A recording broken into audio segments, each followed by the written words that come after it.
Eine Skischuhanpassung oder auch Bootfitting genannt ist ein viel besprochenes Thema. Doch im heutigen Video möchte ich es mal einfach halten. Ich möchte mit euch gemeinsam besprechen, für wen sich ein solches Bootfitting lohnt, was eigentlich alles gemacht werden kann und welche Kosten dabei auf euch zukommen. Und dazu bin ich hier bei Brünnel Sports von Kaprun, wo ich gerade eben mit dem Reinhold einmal die verschiedenen Punkte durchgegangen bin und meine Erfahrungen der letzten Jahre jetzt in diesem Video hier mit euch bespreche.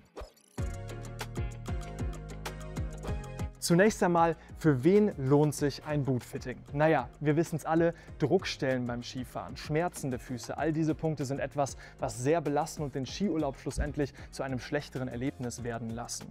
Bedeutet für euch, wenn ihr da Anpassung anlegen wollt, wenn ihr eure Schmerzen beheben wollt, dann geht es eben in den Bereich der Skischuhanpassung.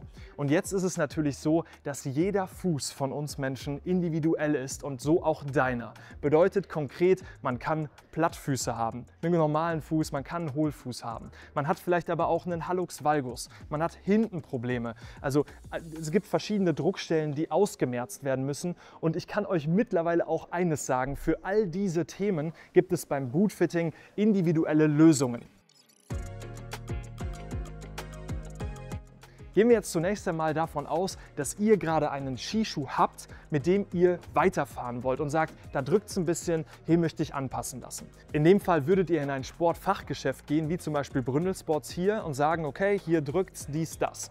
Die Person vor Ort wird sich dann mit euch die Problemstelle ansehen, wird auch eure Füße ansehen im Bestfall, das Ganze nochmal vermessen und zunächst einmal sagen, ob der Schuh, den ihr da gerade habt, denn tatsächlich eine gute Ausgangslage bietet. Denn das ist ganz häufig so, viele schwimmen in ihren Skischuhen, das gibt einfach keinen guten Halt. Viele haben keinen guten Fersenhalt. Also da sollte man zunächst einmal anpacken. Und wenn man dann sich sicher ist, dass der Schuh, den man hat, sein Bestandsschuh, gut ist, dann gibt es verschiedene Möglichkeiten der Anpassung. Bedeutet in dem Fall, man kann häufig thermisch verformen, man kann aber auch mit Druck oder mit Fräsen arbeiten, man kann schlussendlich über die Innenschuhe arbeiten, verschiedene Möglichkeiten und man kann ein Fundament bauen, nämlich eine Innensohle.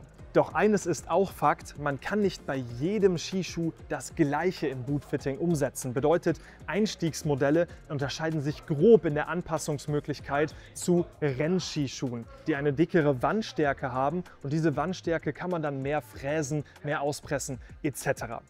Gehen wir jetzt zum zweiten Punkt und der ist, ihr habt aktuell eben keinen guten Skischuh und dann wollt ihr wirklich eine gute Lösung für euch haben, einen neuen Skischuh. In dem Fall geht ihr ins Sportfachgeschäft und die Beratung vor Ort wird sich zunächst einmal den Fuß anschauen, das Ganze vermessen, dann mit euch einen Kern auswählen, also einen grundsätzlichen Skischuh und dann geht es in die verschiedenen Punkte, um das Ganze in der Passform für euch optimal zu machen. Eines der wesentlichsten Elemente in der Skischuhanpassung ist dabei die Sohle, also das Fundament. Diese Sohle wird dann zunächst einmal angepasst. Das ist zum Beispiel, wenn man tendenziell nach innen klickt, ein Thema oder auch bei verschiedenen Fußformen wird der Fuß erstmal sauber im Skischuh aufgestellt.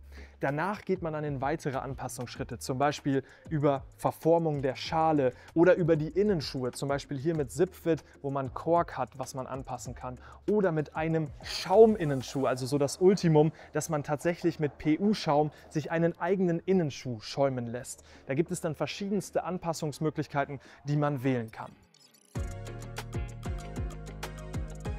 Je nach Komplexität ist dann natürlich auch eine andere Anpassung nötig. Mehr Anpassungsschritte, höhere Kosten, weniger Anpassungsschritte, niedrigere Kosten. Es kann also dabei bei Bootfitting von 0 €, nämlich dann, wenn ihr den Skischuh hier kauft und eine Standardanpassung macht, bis hin zu 500–600 € gehen, wo man verschiedene Punkte fräst, wo man dann einen Innenschuh reinschäumt, also verschiedenste Punkte, die gemacht werden können. Eines ist schlussendlich Fakt und das sei mein Appell an dieser Stelle, du kannst deine individuellen Probleme mit Skischuhen, Druckstellen, Schmerzen, kannst du lösen mit einem kompetenten Fachhändler vor Ort. Das heißt an dieser Stelle, raus mit dir, such dir einen solchen Händler und werd vielleicht eben auch bei Brünnel Sports fündig. Vielen Dank für den starken Tag hier. Wir haben nochmal starke Einblicke ins Bootfitting, in den Skiservice etc. bekommen und ich wünsche mir, dass ihr einen guten Skischuh findet und über eure Kommentare und Fragen freue ich mich auch. Gerne unter dem Video notieren. Wir sehen uns im nächsten Video, ist genau hier eingeblendet und tschüss.